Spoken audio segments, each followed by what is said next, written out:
The stars shimmered quietly above the ruined world of Varnax. Ash floated in the atmosphere, smoke from dying cities coiled toward the sky. What was once a thriving colony now lay broken, its people scattered or dead in the last command bunker. A trembling technician named Krill tapped the cracked console. He didn't speak. He couldn't. The only thing that mattered now was that the emergency beacon still worked. He pressed the signal. The room flickered red. Across the stars, the S pulsed into the void. It was a call for help, simple, desperate, but no one knew where it would land. Not Krill, not his dying commanders, and not the ones waiting in silence on the edge of known space. Far from Varnax, in the dead zone of the galaxy, a small moon circled a black star. On the surface sat ancient ruin-style steel towers, overgrown with time. Beneath them, in a vault of cold silence, something stirred. A red light blinked. Then again, and again, the machines woke first. One by one, defense systems booted up. Black screens lit with warnings. A system called Revenant read the message. It recognized the code buried deep in the alien distress call. Threat to civilians, full extermination in progress. Assistance required. Another signal followed. Smaller one only meant for Earth, Terran's signature. Confirmed. The AI paused for exactly 1 second. Then the machines moved. Orbiting that long-forgotten moon were ships. Black, triangular, silent, no engine trails, no lights, just hulking metal beasts waiting in hibernation. Now they awoke. Engines came to life. Weapons hummed. Each vessel bore a mark on its hull, an ancient Earth crest, faded but clear. Terran Expeditionary Fleet, Vanguard Line. They had slept for over 2,000 years. Earth had never recalled them. No signal, no command. Until now, someone had cried out, and Deathworlders had heard. Krill didn't know what he had done. After sending the signal, he collapsed beside the console. His commander was dead. His friends were gone. All he could do was wait for the end. The enemy, a brutal insectoid species known as the Krellhead, swarmed across the continent. They were faster, crueler, and more advanced than anything Varnax had defenses for. And they had a rule: leave no survivors. Outside, the skies rumbled again. He thought it was thunder. It was not. Captain Vena of the Krell. Fleet snarled as her scanners glitched. A black object had appeared in orbit. No warp signature. No energy. Burst. Just there, where nothing had been. She opened a comms channel. Unknown vessel. Identify or be fired upon. No response. She tried again. Nothing. Then her screens went dark. Every Krell ship lost visuals at once, only for 10 seconds. But when they returned, 5 of their ships were gone. Vaporized, no weapons detected. No impacts, no trails. Just gone. Humans did not speak. They didn't broadcast messages. They didn't answer threats. They didn't wait. The Terran fleet descended like silent blades. Black ships pierced the clouds above Varnax. Locals and Krell alike looked up and saw only metal shadows cutting across the sky. Then came the fire. It wasn't red or orange, it was white, a kind of light that erased everything it touched. The Krell mechs exploded in flashes of nothing. Their bunkers folded in on themselves. Their airships crashed in swarms. Captain Vena screamed orders: return fire. Launch all. Her voice cut off. The bridge of her ship vanished in a flash. Krill watched from the ground. He thought he was dreaming. Above him, the Deathworlder ships moved with unnatural grace. They didn't roar. They didn't fire bullets. They released precision blasts that curved midair, striking only Krell positions. Civilians weren't touched. One of the massive human ships hovered overhead. It had no windows, no visible crew. Then something descended. A soldier, tall, armored in black exosuit plating. No face visible, just a glowing red visor. The human touched the ground and looked around. Then it spoke. A deep, synthetic voice. Stand clear. That was all. Krill stumbled back. The soldier lifted one arm.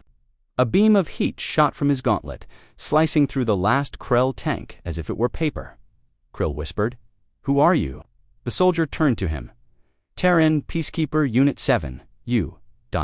You came." The visor flickered slightly. "You called?" At the edge of the system, a Krell escape ship tried to flee. The pilot whispered to himself, "They weren't supposed to come." Their myths, the humans, are gone. A voice crackled over his comms. Your crimes are logged. Your execution is justified. What? No. I surrender.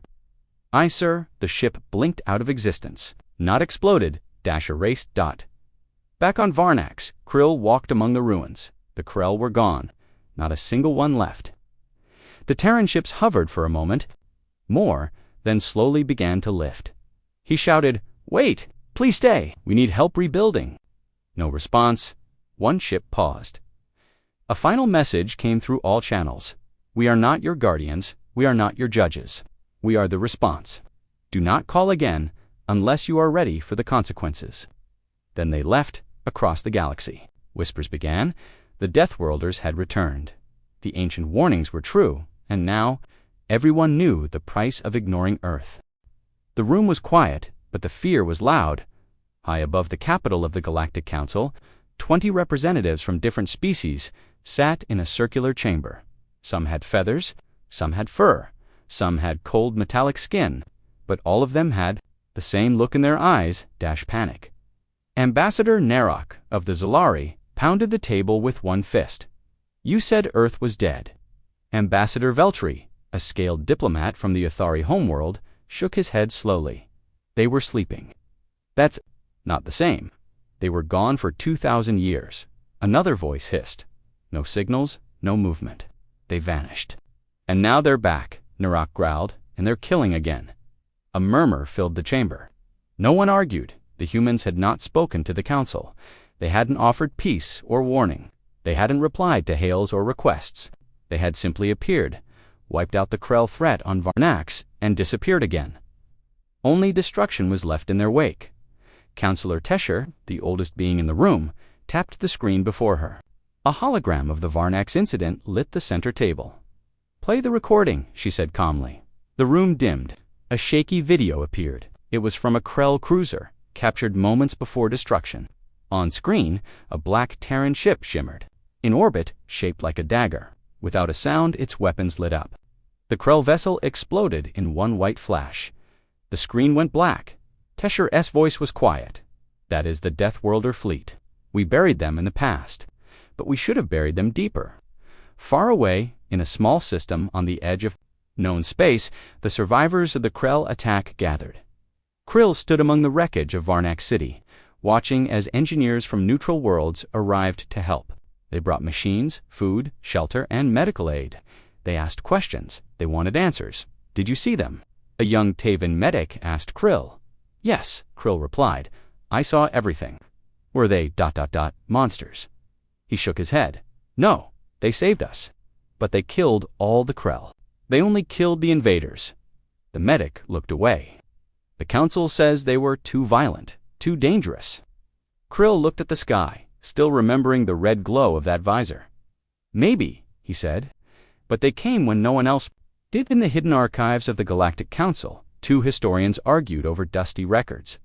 You know the old stories, said the elder one. The humans didn't vanish. They chose to leave. The younger historian blinked. But why? Because they were too strong, too dangerous. They saw how the galaxy feared them. That doesn't sound like mercy, the younger whispered. It was, the elder replied, and a warning. A week later, the council voted to erase all official records of the Varnax incident. Ambassador Veltri stood against the decision. You can't hide this, she snapped. The galaxy needs to know what's coming. Counselor Narok replied coldly, No. The galaxy needs to forget. If word spreads that Earth answered the call, hundreds of broken worlds will start sending signals, begging the Deathworlders to rise again. Veltri clenched her jaw. And what happens if someone calls them by accident? Then we hope Earth stays merciful, Narok said. And quiet, but Earth was no longer quiet. Inside the vaults below the Pacific Trench, AI systems scanned every COM signal in the galaxy. Their goal was simple: detect cries for help and analyze threat levels. In a cold, blue-lit chamber, the Revenant AI spoke to the fleet command protocols. Threat level, Category 4, Krell. Movement detected in Zaxxon sector. A second AI, called Sovereign, responded, awaiting civilian confirmation. Another signal blinked. Distress beacon detected from mining outpost. Coordinates confirmed. The fleet in orbit began to stir. Back on Varnax, Krill was taken aboard a neutral diplomatic vessel. He had been invited to testify at a secret council hearing about what he witnessed inside the polished metal courtroom. He stood alone. A Zellery elder asked him, "Did the humans speak to you?" "Yes." "What did they say?" "They told me to stand clear. Then they wiped out the Krell. And after, they told us they are not our guardians or judges." Just the response. A cold silence followed. Another voice spoke from the shadows. "Do you believe they'll come again?" Krill nodded. "If someone else is attacked, if someone cries out, yes." In a hidden corner of council space, a pirate fleet known for raiding border planets intercepted a weak colony signal. "Easy pickings," said their leader, a grinning warlord named Rovek. No defenses, no government. They moved in fast. They didn't know the signal had gone everywhere, including Earth. On the bridge of a Terran warship, deep in stealth mode, the operator confirmed the call. "Civilians in danger." Pirate fleet confirmed. Authorization granted. 10 ships moved at once, black as night, silent as shadows. They had no name, no crew visible, no flag. They didn't need one. When they arrived, the pirates were still laughing, plundering the colony's last vaults. Then the humans struck. One ship at a time, the pirates were crushed. No negotiation, no broadcast. Just one swift punishment after another. The last pirate begged for mercy. The human AI replied with one word: denied. In the council chamber, Ambassador Veltri received the news. She stood in front of the council. "It's happening again. Another human strike. Another silent message from Earth." "They're not stopping," Narak muttered. "No," Veltri said. "They are doing what we refuse to do. They are protecting the innocent." Tasha looked at her. "And what happens when their definition of threat grows too wide?" Veltri didn't answer, because she had seen the footage, and she knew Earth didn't wait for permission. On a distant moon, a child played near a damaged signal tower. She found a button. It blinked softly. She pressed it, far away. In Earth's deep black fleet, a new alert sounded. The small moon of Seraph 9 had no cities, no soldiers, and no defenses. It was home to quiet farmers, old mining stations, and families trying to survive far from the war-torn center of the galaxy. No one expected trouble. No one expected visitors. Least of all, little Jana. She was 7 cycles old, with curious green eyes and dusty clothes. Her parents worked in the fields, and she wandered the edges of the old Cum station near their Homa Tower, long abandoned. By the previous settlers, most adults said it was broken, a useless relic from the past, but it still blinked. Jaina stared at the flashing red button inside. It was deep within the broken tower, hidden under layers of dust and rust. Her tiny fingers brushed against it. She didn't know what it was. She didn't know it hadn't been touched in centuries. She pressed it, and the galaxy changed in the dark space between stars, where light barely reached. An old Terran dreadnought opened its eyes deep within its core. The Revenant AI read the signal. Origin: Seraphine code class. Emergency key phrase detected. Distress. Verification level. Civilian Tier 1. There were no words. No clear request. Just a low-power beacon accidentally reactivated by a child, but the protocol didn't care. It had seen enough. Within seconds, the nearest Deathworlder scout group changed course. 5 ships. Black metal hulls, silent as ghosts. They accelerated. Towards Seraph, the Galactic Council. Had no idea, not yet. They were busy with something else. Ambassador Veltri stood in front of a holoscreen, arguing with 4 angry representatives. "This can't keep happening," spat the insectoid leader of Sector 12. "Earth is taking action without consent." "Exactly," said another. "They destroy without warning, and they don't speak to anyone." "They don't have to warn us," Veltri replied firmly. "They only come when someone is in danger." Counselor Narok leaned forward, eyes narrowed, "And if someone makes a mistake, sends a signal by accident, will they still come and destroy everything?" Veltri hesitated. She thought of the last colony the humans saved. The pirate fleet had been wiped out so fast, not even a surrender message had gotten through. No trials, no prisoners, just silence and white light. "We need to talk to them," she said, "and risk drawing their attention here." Narok snapped. "Never. I'd rather Earth stay a myth." "But they're not a myth anymore," Veltri whispered. On Seraph 9, Jaina's father. Elrin stood near the old tower. He noticed the blinking light first. What? In the void, he muttered, brushing his fingers over the control panel. The light was pulsing faster now, brighter. His stomach twisted. He ran back to the village. Get inside, he shouted. All of you, go home. Lock your doors. His wife grabbed his arm. What's wrong? I don't know, he sobbed, sweating. But something's coming. Above the moon, space shimmered. The 5 black Terran ships dropped from FTL silently. No warning, no energy buildup, no flash. They were simply there. The local satellites didn't detect them. The planetary comms tower didn't recognize them, but Earth's fleet had already finished its scan. The AI confirmed the source of the signal. It also confirmed the truth. No threat present, no active conflict. Still, the protocol was clear. Send. A team, a drop pod descended from orbit like a falling star. It landed in the center of Serithnine's main village, kicking up dirt and rock. The ground shook, children screamed, adults ran for cover. No one knew what it was. Then the pod opened. Out stepped a single figure, tall, armored head to toe, black plating. A glowing red visor stared across the village. Everyone froze. The Terran soldier scanned the crowd. His voice echoed through an external speaker. No hostiles detected. Signal received. Investigating origin. Elrin stepped forward slowly, hands raised. We didn't call anyone, he said. We're just farmers. There's no war here. The soldier turned to him. The signal came from this location. Coordinates precise emergency classification. A small voice behind Elrin spoke up. I touched the button, Jana said quietly. Elrin turned pale. No, she didn't mean to. She's just a child. The red visor tilted slightly. A false signal, the soldier said. No, Elrin shouted. Please, don't hurt us. We do not harm civilians, the voice replied calmly. But the signal triggered Terran protocol. The system is now flagged. What does that mean? If future signals are sent from this location, response will escalate. Jana's eyes filled with tears. I'm sorry, she whispered. The soldier looked down at her. You are forgiven, he said. Then he turned and walked back to the pod. On board the Terran command vessel, the AI logged the incident. Outcome, false. Alarm, no hostiles. Action taken, ground investigation. No force used. Status, location marked as monitored. Auto warnings enabled. The ships turned slowly. They left orbit without a sound. But they didn't return to sleep. They simply moved to the next. Sector scanning. Watching, waiting in the Galactic Council, Veltri received the incident log. Someone had hacked into a pirate relay and passed her the data.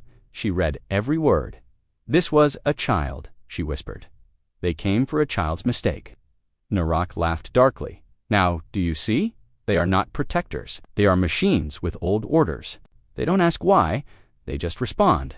And they didn't hurt anyone, Veltri said. They checked. They made sure. For now, he growled. But what happens when their judgment fails? Veltri stood, heart pounding, requesting a diplomatic mission to Earth. The entire chamber fell silent. You will die, Narak said. No one who seeks Earth returns. Veltri's eyes narrowed. Then it's time someone tried. In the shadows of the galaxy, across abandoned stations and broken outposts, old systems still held forgotten buttons. Some glowed red, some blinked softly, and somewhere out there, someone was about to press another one. The shuttle was small, silent, and old. It left the Galactic Council port in darkness, flying without an escort, without weapons. Drifted past, her silver-scaled hands folded tightly in her lap. Every part of her body screamed that this was a mistake. Earth wasn't a place you visited. Earth was a name you whispered in warnings. But still, she had to try. They are responding to calls. She had told the council. They are active. Again, someone must speak to them before it's too late. Let someone else die, Narak had sneered. We'll not weep for you. But she also knew the galaxy couldn't afford silence anymore. Earth did not appear on standard star maps. The system had been removed from records thousands of years ago. Hidden, feared, denied. But Veltri had found a path, a secret old trade route. She followed it through dead space, past black holes and collapsed gates, until the stars around her grew still. Then she saw it, a small yellow star, a blue planet. It looked peaceful, No ships, no lights, no energy pulses. Just clouds, oceans, and green landmasses. She slowly activated her comms to the Terran system. She said calmly, "This is Ambassador Veltri of the Galactic Council. I come in peace. I request dialogue." No answer. She waited 10 seconds. 1 minute 5 dot. Then something moved behind the moon, a shape, black, massive. She stared in awe as a Terran warship drifted into view, power like a predator showing its teeth. Her shuttle began to shake, not from weapons, from fear. Message received. A voice finally said. It was mechanical, cold. "Ambassador Veltri, you are not authorized to approach Earth. Return now." She swallowed hard. "I request peaceful dialogue. I carry no weapons. I am alone. Your request is noted." Then silence. The ship did not. Fire did not answer. It simply hovered in front of her shuttle, blocking the planet. Veltri leaned forward. "Please, I come to understand your people. Why you've returned, why you respond to signals again." More silence. Then a new voice answered, not cold, not robotic. It sounded ... human. "You seek the reason we woke. We need to know. The Council needs to understand you, not fear you." A pause. Then the voice said, "Very well." It blinked twice and turned toward Earth. Veltri followed. The drone led her down through the atmosphere. Her shuttle rattled as it pierced the clouds. Earth below looked alive, lush forests, massive oceans, and snow-covered peaks, but no cities, no towers, no movement. Then she saw it. A canyon. At the bottom, hidden from satellites, was a large black structure. It looked like a bunker carved into the planet itself. The drone stopped. Outside, she landed. Her shuttle door opened with a... Wearing black armor, his face was visible pale skin, tired eyes, graying hair. "Welcome to Earth," he said. Veltri bowed her head. "Thank you for allowing this meeting." The man didn't smile. One of the few still awake. "You're alive, some of us. Not many. The others are in stasis or transferred to synthetic cores. Why answer distress calls?" After so long, he paused. "We were listening. Always, but we agreed never to interfere again. The galaxy feared us. For help, they walked into the bunker. It was not like council buildings. It was not full of gold or glass. It was steel and stone, practical, cold dot. They passed sealed chambers, cryotanks, weapon vaults, tactical maps, older than most civilizations. Then they entered a room filled with screens, DOTs. "What is this?" Veltri asked. "A record," Rhodes said. "Every signal, every cry for help, every ignored plea, every war you turned your back on." Veltri stared. "These are real." He nodded. "We track it all, and when the cries become too many, we respond." But why now? Because the Krell were not just killing on Varnax. They were preparing for more, and no one moved to stop them. "So we did. And what about Sarith?" "But that child, no one died," he said. "We came, we checked, we left. That's what we do now." Veltri stepped closer. "Do you plan to expand? Return as rulers? Force peace with weapons? You're rulers, not your judges, not your gods. We are the answer to the screams you ignored." Veltri's voice dropped to a whisper. "You're not here to lead. You're here to punish." "No," he said. "We're here to protect. Protection sometimes looks like punishment." Veltri stood in silence for a long time. Then she spoke softly. "Will you talk to the council?" Rhodes turned to her. "No, they won't listen. They'll only try to control us, or fear us, or lie." Veltri took a deep breath. "Then what should I tell them?" Rhodes looked at her, eyes tired but steady. "Tell them we're awake now. Tell them we won't come unless called. But if we are... ... To her shuttle, the drone led her away. The warship followed for a time, then vanished back into shadow. She left Earth behind, but she knew the truth now. We're watching everything at the edge of Council space. Another signal blinked, a mining colony under siege. Screams on the open channels, no. Council aid, no local defense. But Earth received the message, and the Deathworlders moved again. The ground rumbled under their feet. Captain Drex of the Varani Resistance looked up at the burning sky. A second sun had appeared. No, not a sun. It was a ship, a massive Terran warship breaking through the clouds like an angry god. Trailed behind its thrusters, its shadow swallowed the city ruins below.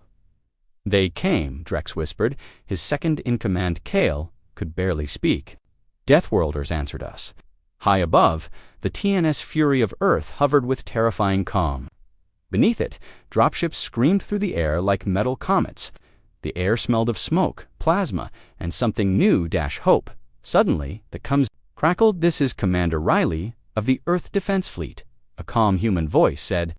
"To any surviving Varani, fall back to Zone Alpha. We will clean house from here." Drex pressed the come button. We thought your kind would never come, you asked," Riley replied. "The skies erupted with fire hours earlier, deep beneath the scorched surface of Varakar." Drex stood in a crumbling bunker with a single transmitter. The Varani were peaceful. Once, but peace had been crushed under the boots of monsters.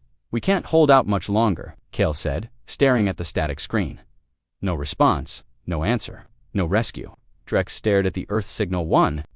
"Last time, maybe they heard us, maybe they didn't. But I'd rather die screaming into the stars than die in silence." He pressed the transmission button. One word, one signal, one last hope, SOS.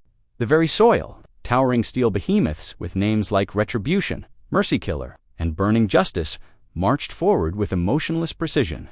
Kale ducked as one of them unleashed a barrage of missiles, turning a slither fortress into molten slag. They're fighting like demons," he gasped. "No," Drex corrected. "They're fighting like Deathworlders." Above, human dropships opened, releasing soldiers clad in black armor. Efficient, silent, ruthless, not a word spoken. Their rifles hissed with plasma fire, cutting down slither squads like weeds. A squad leader turned to Drex and offered a quick nod. "Status report," she said. Drex blinked. "You want our report?" She tapped her helmet. "Earth didn't come here for show. We came to end this." Inside the Fury of Earth, Commander Riley stood with arms crossed, eyes fixed on the holographic map. Slither units were fleeing in all directions. "Give them nowhere to run," he ordered. "Deploy Ravager drones to the mountain passes." "Their retreat," his officer frowned. "Commander, they're running." "Good," Riley replied coldly. "Let them. But no one escapes what they did to this planet." His fingers tightened. "We don't forget mercy when we see it." Watched in disbelief from a retreating assault craft. "This isn't war," he hissed. "This is extermination." Another officer shouted, "The humans are targeting command posts directly. They've cracked our shield grids. The orbital cannon is down." "No species fights like this," Kreshvak growled. "Not unless they've mastered war as a language." He turned to the communication console. "Open a line. Any line. To who?" "To anyone who still breathes." But it was too late. The sky above lit up as the Fury of Earth charged its primary weapon. A beam of molten plasma shot down like divine judgment, erasing the enemy's last stronghold in a single, brilliant flash. Silence followed, then a cheer. From every shattered rooftop, every bunker, every cratered trench Varani, survivors rose and screamed in victory. The humans had done what no other race could do. They had turned the tide in one night. Later, in the ruins of the Varani Temple, met Commander Riley in person. "You really came for us," Drex said, still stunned. Riley nodded. "We don't always listen, but this time, someone on your world dared to shout, and when a Deathworlder hears a scream, he looked up at the scorched sky. We respond." Kale stepped forward. "What do we call this day?" Riley smiled faintly. "Call it justice. Call it retribution. But history," he looked around. "History will call it the day the galaxy learned what happens when you ignore a warning, and Earth answers the call." High above the ruined colony of Veltrax 4, the remains of its orbital defense grid floated like shattered bones. Blackened hulls, burnt-out Cumarays, and among the debris, silence. Captain Sal Ren, of the Veltraxi Resistance, stared at the hollow sky from their underground command bunker. He held the last transmission from the planetary surface and automated SOS they had fired off in desperation. No one responded. "Nothing?" asked Commander Rilsa, pacing behind him. "Nothing," Sal Ren said. "I think we're already dead." "Then?" The bunker lights flickered. "No. Something's jamming us," Rilsa whispered. Sal Ren turned toward. The monitoran froze. Above Veltrax 4, space had warped. Something had arrived. The Deathworlders had answered from the far edge of the Veltraxi system. A signal had echoed back, not from the League, not from the Council, but from deep, forbidden space. A Terran battle group had moved, the 9th Expeditionary War Fleet of Earth. Commodore Helena Riker stood tall on the bridge of the TNS Vindicator, eyes sharp as steel. Her crew moved in practiced silence around her. They had decoded the SOS, ignored by the Galaxy, laughed at by the Council, but the humans had heard it, and they came. "Status of the Veltrax system," she asked. "Colony scorched. 90% of cities flattened." "We've got heat signatures underground," her sensor officer replied. "Survivors, barely. But yes." Helena narrowed her eyes. "And who did this?" The reply came bitter. "Karn Dominion, League-backed, they were warned. They didn't care." Helena's jaw clenched, set condition red. "Drop the cloak and power weapons." In the ruins below, Salrin's eyes widened as the holographic feed came to life. It wasn't a League ship. It was something else massive, angular, covered in black armor plating, and bristling with weapons. A dozen smaller ships flanked it like wolves circling prey. "What is that?" Rilsa breathed. Salren's single quotes as comes lit up with static, then a voice. "This is Commodore Helena Riker of the Terran Navy. Your signal was received. Standby assistance is en route." Rilsa grabbed Salren's arm. "The Deathworlders came for us." Salren didn't answer, because up in orbit, the sky was catching fire. The Karn Dominion fleet never expected trouble. Their warships lounged in high orbit, recharging and gloating over the ash-covered colony they'd conquered. Their Admiral Bolvacren was enjoying the silence until alarms screamed through the bridge. "Contact. Multiple targets just decloaked behind us." "What?" "It's the humans." Bolvac stood fury on his face. That signal was a trap. "No." Admiral, his officer, said grimly. "They answered the signal. Even after our warning. They came anyway." Bolvac's second-in-command paled. "They're Deathworlders. They don't run." The first Terran salvo was brutal. The Vindicator unleashed a full spread of kinetic rail slugs each, the size of a shuttle into the Karn flagship's side. It tore straight through the shields and ripped into the hull like it was paper. The Dominion fleet tried to scatter, but Earth's ships were faster, smarter, and angrier. The TNS Scythe cut through Karn frigates like a butcher's blade. The Harbinger disabled warp cores. Boarding torpedoes slammed into Karn destroyers. On the bridge, Helena's voice stayed cold, make them regret ignoring the warning. Down below, the Veltraxi huddled in awe as streaks of fire painted the sky. "They're fighting for us," Rilsa whispered. "No," Salren said, voice hoarse. "They're fighting because someone thought we weren't worth saving. Earth doesn't accept that." A loud rumble echoed through the Bunkeran atmospheric drop pod, slamming into the surface. Veltraxi soldiers ran toward it as it opened from the dust.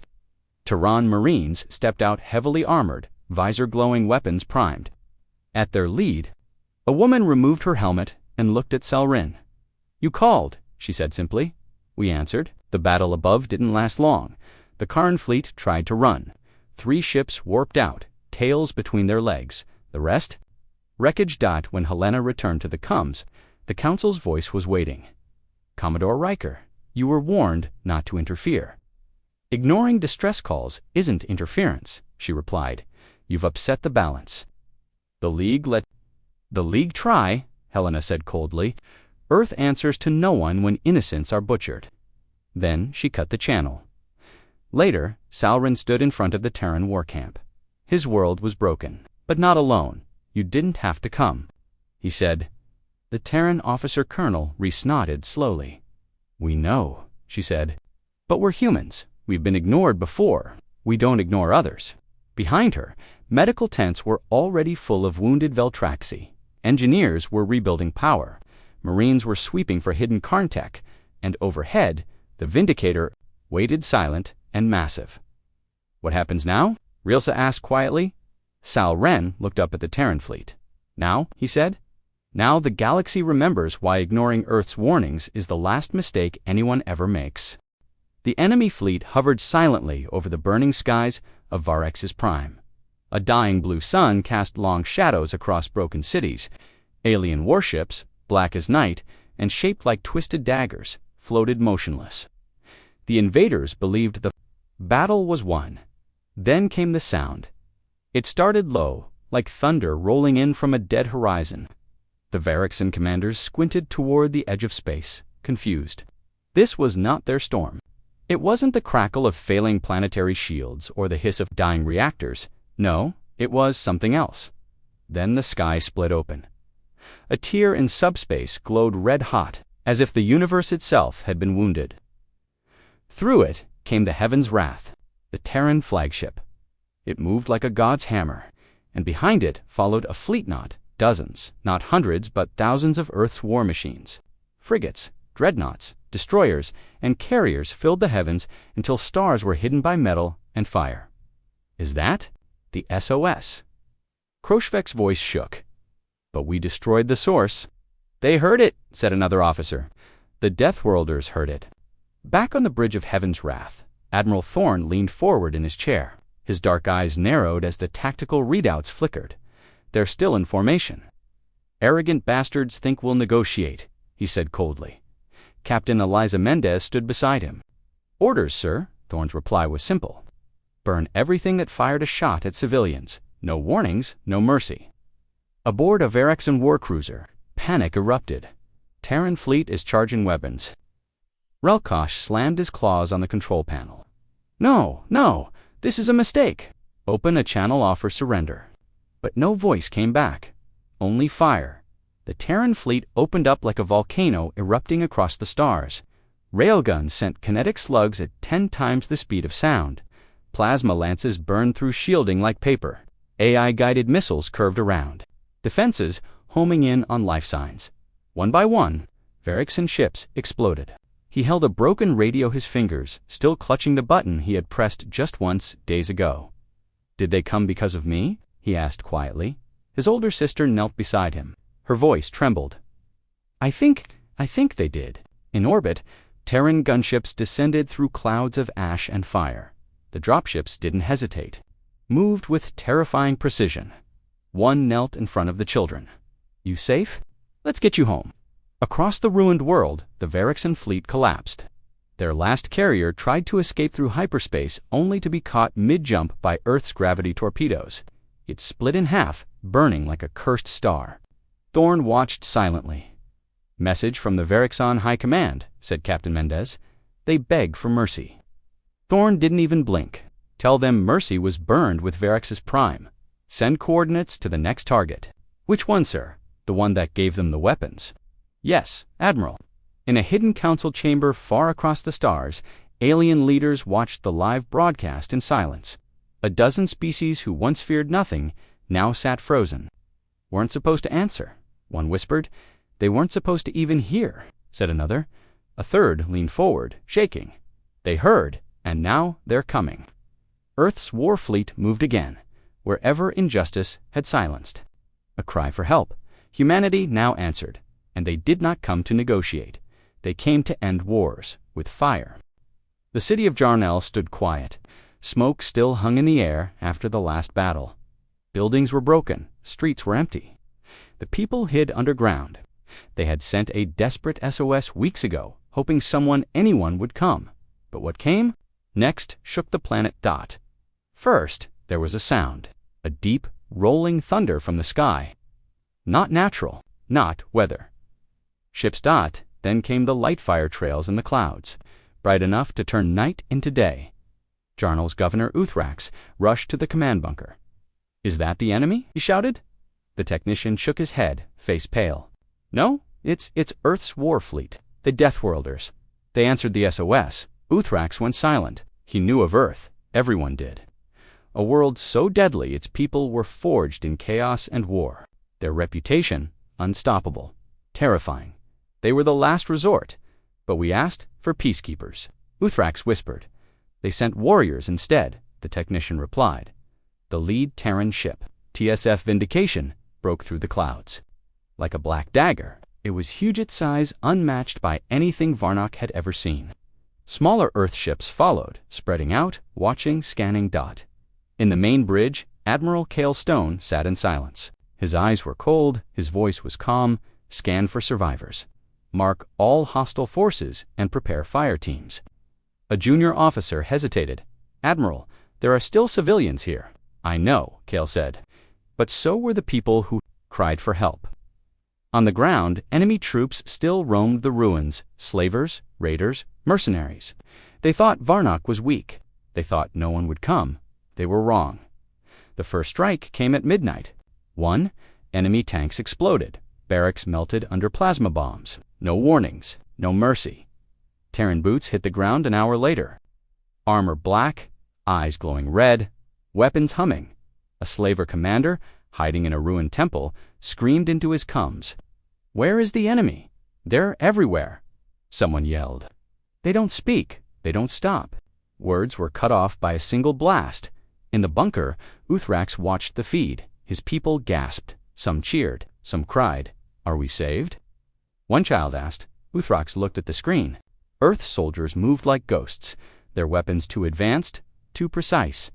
I don't know, he said. But someone heard us. Someone came. Outside, Cale Stone walked through the battlefield. Bodies of the enemy lay scattered. No Tehran had died. Not one. He stopped in front of a young Varnic girl hiding in the rubble. She looked up at him with fear.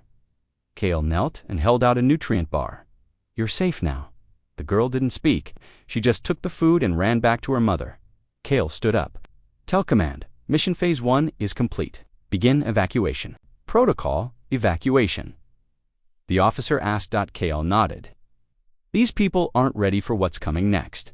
But it was already too late. Far above, hidden beyond sensor range, something else moved. A shadow, a massive fleet, and in the center, a ship so ancient and terrible that even Earth had only heard rumors of it. Cale looked up at the stars. He whispered, They're testing us. He tapped his comms. Signal the fleet. Let them know we're not done yet. The Deathworlders had moved, but the real war was just beginning. The stars above the ruined world flickered with false peace. Smoke still curled from broken spires. Only one signal remained, a lonely echo drifting through the void. That Captain Rin of the Yehal Coalition whispered as she watched the replay for the 100th time. It was meant to reach the core worlds, but the humans got it first. Years of war. And we ignored the warning. No, Rin said bitterly. We buried it. Suddenly, the sky cracked open. A long black shape drifted from subspace, glowing with cold blue fire. Then another and another. The Deathworlders had arrived, the humans, and they weren't smiling. 1 week earlier, deep in Terran Command space, origin, Zelian sector, high-priority military tone, embedded. It matches the Yahal encryption protocols, Holt said. But it was marked suppressed. Reyes narrowed her eyes, suppressed. Who the hell buries an SOS? Silence.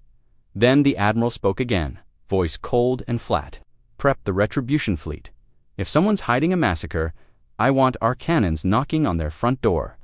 Planet Viren was the first to see the Deathworlders return. Its people remembered humans from the old war. Terror returned, but the fleet did not fire. They broadcasted a message. We received your call. Who silenced you? A lone survivor clung to life. Qatar, former diplomat of the Xylian Republic, weakly tapped.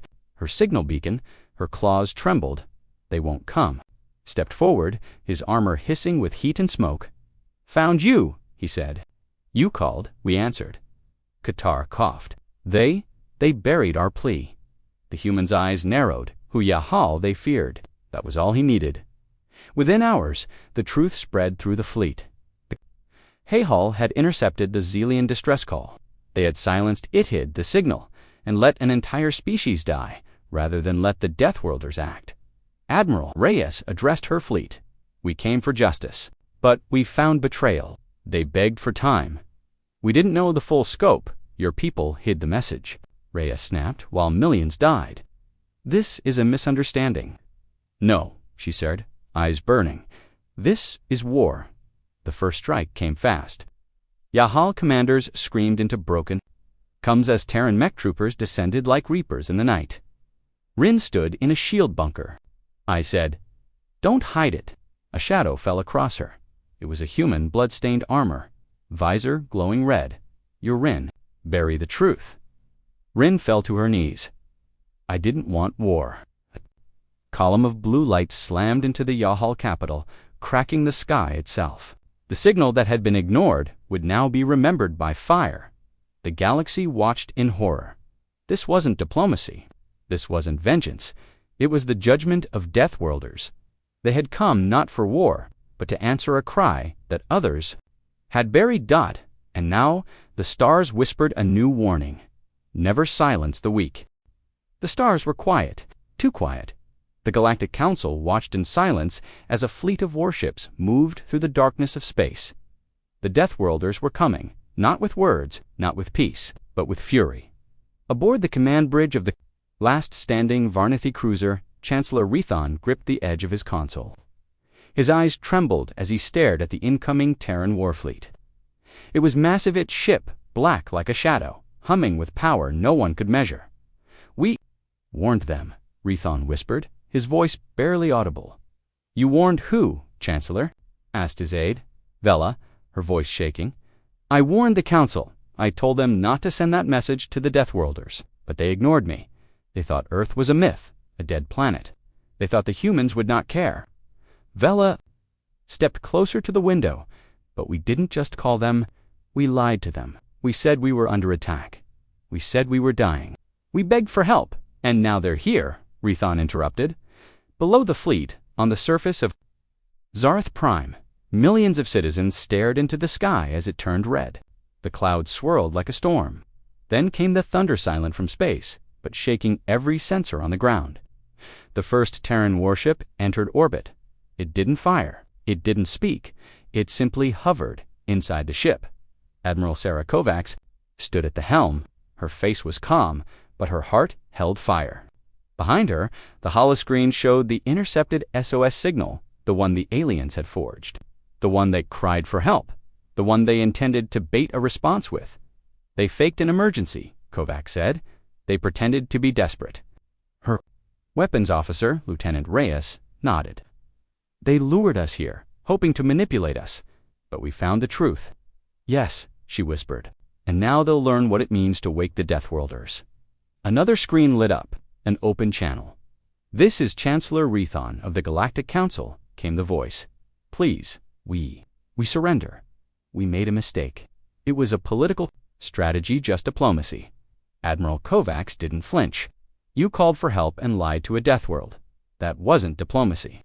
That was suicide. Please," the Chancellor begged. "Millions of civilians are down here. Children, families, they had no part in the signal." Kovacs stared at the screen, then turned it off. Admiral Reyes asked. "Deploy the deterrence package," she ordered. Reyes hesitated. "You mean ... the orbital net?" "Yes. Let them feel what Earth calls a warning. Above Zareth Prime." The Terran fleet launched dozens of black spheres into the upper atmosphere. They floated silently, motionless, emotionless. Then the sky shattered. Waves of electromagnetic pulses raced through the clouds. Communication systems died. Shields collapsed. Every power source on the planet blinked out except life support. It was a show of power. A message, a reminder. Rethon's capital dome went dark. Every citizen stared in silence as their technology failed. No explosions, no blood, just silence and fear. Admiral Kovacs waited, 2 minutes, past 3. Then the Chancellor opened another channel, voice cracking. "Please, we understand now. You don't fight like the others. You don't attack first. You show us what could happen. You give a chance." "You're right," Kovacs said. But that chance just ended. She turned to Reyes. "Initiate Phase 2. Target only military outposts and government facilities." "Understood." Laser-guided rods from orbit struck with pinpoint precision. No nuclear fire. No global damage. Just clean surgical strikes. Dozens of Varnathi command centers turned to Ashdod. It was swift.cold.terran.re, then dropped to his knees. "We've been reduced to dust," he whispered. "And they haven't even used 1% of their strength." Hours later, on Earth's Moon Command, High Marshal Briggs received the report. "It's done," he asked. "Yes, sir," Kovacs replied from the fleet. Minimal casualties. Civilian centers untouched. Message delivered. Briggs nodded, and the signal origin was it truly forged. Kovacs tapped the display. Confirmed. The Varnathi faked the signal to gain Terran tech and protection. They hoped to draw us into their war with the Draco, but they didn't expect us to respond. ... This way Briggs sighed. They thought humanity would come to save, but we come to end threats, not fuel them. And now they know, said Briggs, looked out over Luna Base. Good. Return the fleet to dark mode. Let the stars remember, Earth answers calls but never twice. Back on Zarath Prime, Chancellor Rethon sat in the ruins of the council chamber. His voice was hoarse.